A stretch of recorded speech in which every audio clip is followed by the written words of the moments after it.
Gandang araw sa lahat, welcome po ulit dito sa ating channel ang Biyahe y Komida. Maraming salamat sa lahat ng nag-subscribe indeed. Punta tayo sa ating topic, March 21, 2026.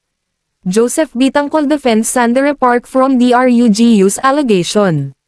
Joseph Bitangkol, I'm sure, 100% na hindi niya gagawin yun.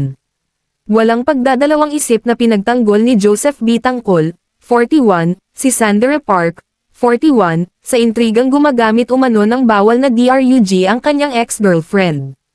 Kaugnay ito ng alegasyon ni Park Bom na nadiin umano ito sa DRUG scandal, para pagtakpan at protektahan ang imahe ni Sandra. Sina Sandra at Park Bom ay parehong miyembro ng Korean girl group na 2NE1.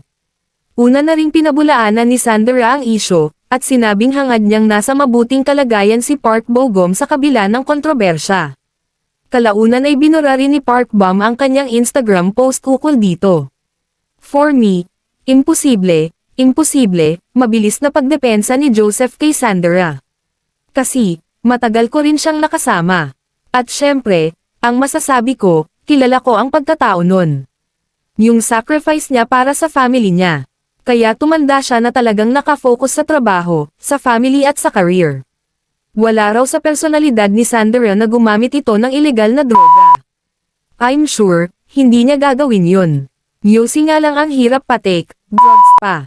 I'm sure, 100% na hindi niya gagawin yun, diin ni Joseph.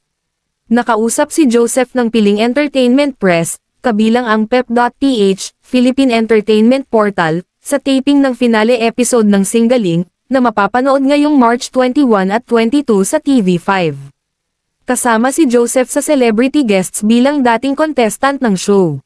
Si Joseph ang bukod tanging nakarelasyon ni Sandra na inamin ng dalaga. Naging magkasintahan ang mga ito matapos nilang magkasama sa defunct kapamilya reality show na Star Circle Quest, SCQ, noong 2004.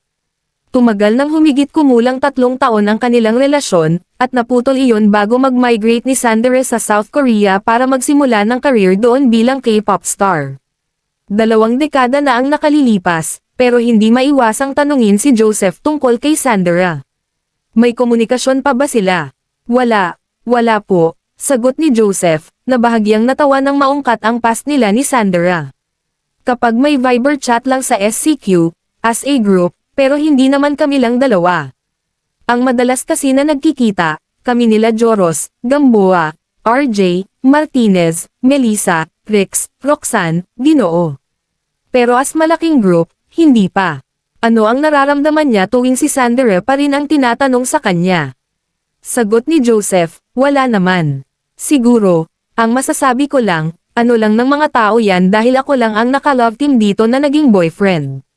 So siguro yung ibang tao, curious lang kung may communication pa. Kasi, yung ibang tao natatawa or nagugulat kung meron.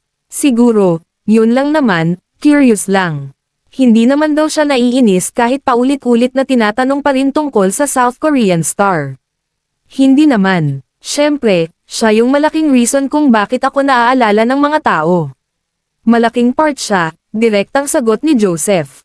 Inamin naman ni Joseph na nakaramdam siya ng panghihinayang, lalo na sa naudlot na love team nila ni Sandra noon. Balik tanaw niya, siguro may time na pasaway kami. Siyempre, bata pa kami. Kahit yung relationship namin hindi nagtuloy-tuloy. Hindi itinadhana, sayang din, ang laki ng potential. Pero, thankful kami sa ABS-CBN at Star Cinema, binigyan agad kami ng movie at yung tiwala nila, nandoon. Ang tinukoy niyang pelikula nila ni Sandra ay ang The Lucky Ones, 2006. Mako-consider ba niyang Totga o The One That Got Away si Sandra? Sabi ko nga kanina, kilala ko ang pagkatao niya, pwedeng Totga, pagsang-ayon ni Joseph. At saka, mabait talaga yan. Hindi ka magtataka na binigay sa kanya ang blessing na yan. At pagpunta niya sa Korea, naging sikat din siya. Hindi nga siya nakapag-asawa, nakapag-baby dahil sa career, sa family. Yun ang focus niya talaga. Si Joseph ay may asawa at mga anak na. Pero iwas siyang pag-usapan ang estado ng married life niya ngayon. Nang Newsazine kung may posibilidad na pagdating ng araw ay sila pa rin ni Sandra ang magkatuluyan, natawa si Joseph.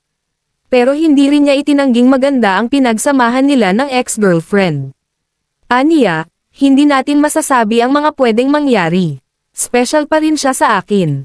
May communication pa kayo ni Sandara? Wala.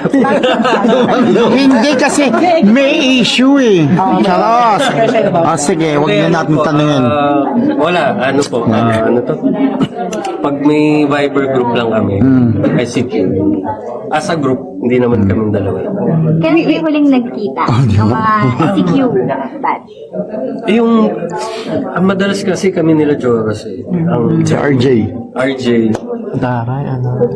Tas si Melissa Roxanne. Pero yung buo, wala. Pero Joseph, kasi may issue ng bus ngayon, noong na niya, yung parang may nagsalita si Park Bomba ng Yeah, yung kagrupo niya. grupo niya 2 in 1 na parang ginamit daw siyang scapegoat para tutakpan yung issue ng drugs. Sandara. Sandara. Kasi siya reaction ng lang. Ginamit na scapegoat ni Para pagtakpan yung issue kay Sandara kasi gumagamit na ng si Sandara. si Sandara. Yeah, what's your reaction ng lang? For me, imposible. Bakit? Imposible. Matagal ko rin siyang nakasama. Okay. Pero lalabas na nga. Yeah, okay. Matagal ko siyang nakasama. Siyempre, ang masasabi ko, kilala ko yung pagkatao niya. Panoorin ang buong video sa Kumagkaw YouTube channel at mag-subscribe. E-click ang mga link sa description box. At yan ang ating latest showbiz chika update for today. Huwag kalimutan mag-subscribe, i-click ang notification bell for more showbiz chika updates at suportahan po ang ating Facebook page. Maraming salamat sa lahat ng nag-subscribe indeed. Magandang buhay sa lahat. Adios.